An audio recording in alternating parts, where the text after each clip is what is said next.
मित्रों नमस्कार। मैं हंसराज चौधरी, संस्थापक श्री नवग्रह आश्रम सेवा संस्थान, आप सभी लोगों का हृदय से स्वागत करता हूं।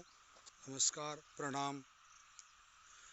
मित्रों, आज की बात में जो आज का विषय है वो आपको लगेगा बड़ा अजीब। आज का विषय है मजबूर।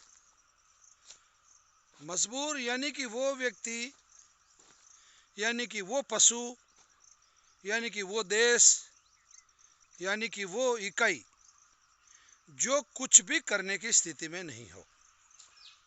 आप समझ गए होंगे। यानी कि भैया मजबूर हूं, अब मैं नहीं कर सकता हूं, या अगला मजबूर था इसलिए ऐसा नहीं कर पाया, या भैया किसी की मजबूरी का फ़ायदा मत उठाओ यार, अच्छा नहीं लगता है, या मजबूरी तो बहुत बुरी बात है, भगवान नहीं करे किसी को मजबूर करे। या यूं भी कहता है भैया मुझे मजबूर मत करो वरना मैं ये कर दूंगा वो कर दूंगा। इस तरीका का जो माहौल बनता है, जो वातावरण बनता है, वो है मजबूर। अब ये मजबूर का जो शाब्दिक अर्थ है, यानी कि कुछ नहीं करने की स्थिति में उसका जो मानसिक और शारीरिक और आर्थिक और सभी तरीके के जो स्तर है वो अगले की स्तर से नीचे हो। बहुत सी बार ये भी होता है कि वो भले अगला बहुत ज़्यादा ताकतवर हो, पर वो कहेगा भैया तुम मुझे लड़ाई पे मजबूर मत करो, अच्छी बात नहीं है। अगर क्यों दुनिया क्या कहेगी कि अगर मैं लड़ रहा हूँ तो लोग ये कहेंगे कि देखो साहब ये तो ताकतवर था, इसने तो गरीब आदमी को मारा। तो फिर वो ताकतवर गरीब को कहेगा देख मुझे मजबूर मत कर तू, वरना फिर लोग क्या कहेंगे। इसकी वजह से वो मजबूर हो जाता है, क्योंकि वह समझदार है। वो जो ताकतवर है वो समझदार है। उस समझदार को वो जो कमजोर है वो उसकी मजबूरी समझ रहा है कि ये तो डर गया मेरे से, ये तो कुछ नहीं कर रहा। नहीं, ये बात बिल्कुल सिरे से गलत है। वो इसलिए डर रहा है, वो इसलिए ऐसा कुछ नहीं कर रहा है कि अगला मतलब वो सामाजिक व्यवस्था से बंधा हुआ है। तो ये मजबूरी तो आप समझ गए कि ये मजबूरी होती है। अब मैं आता हूँ इसको चिकित्सा के क्षेत्र में। यानी कि बहुत सारे आदमी मजबूर हो जाते हैं, मतलब इस चीज़ के लिए बाध्य हो जाते हैं कि वो एलोपैथी से अपना इलाज करवाएं। बहुत सारे बाध्य हो जाते हैं कि वो आयुर्वेद से अपना इलाज करवाएं। बहुत सारे बाध्य हो जाते हैं कि वो होम्योपैथी से अपना इलाज करवाएं। ये मजबूरी क्यों आती है?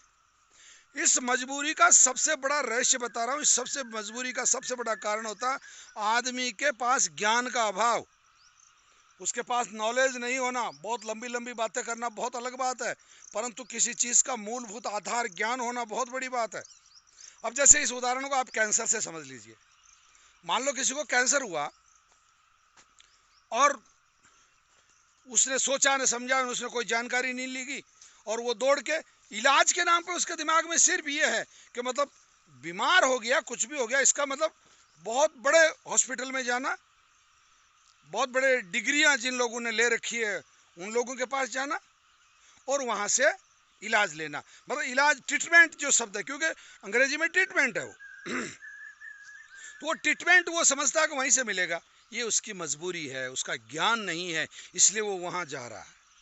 अगर उसके पास ज्ञान हो, आप इस बात को स्पष्टता समझ लें, अगर उसको नॉलेज हो कि कैंसर का इलाज एलोपैथी में परफेक्टली नहीं है, डॉक्टर खुद अब ये कहने लग गए हैं कि इसकी 6 महीने की लाइफ हम ठीक ठाक कर सकते हैं, या पेनलेस कर सकते हैं, या कुछ बेटरमेंट कर सकते हैं, या आपका हम 10 लाख 15 20 लाख 40 लाख 50 लाख रुपया खर्च करवा के आपकी जो आर्थिक मजबूरी है उसको हम और बढ़ा सकते हैं। बस इससे ज़्यादा और कुछ नहीं होता। ये बहुत स्पष्टता की बात है। प्रतिशत अपने अपने हैं, आयुर्वेद के अपने प्रतिशत है, एलोपैथी के अपने प्रतिशत है। जानकारियाँ सब नेटवर्क पे उपलब्ध है। आप लोग चाहें तो नेटवर्क से या सोशल मीडिया से या सरकारी कागजों से आप ये जानकारियाँ प्राप्त कर सकते हैं।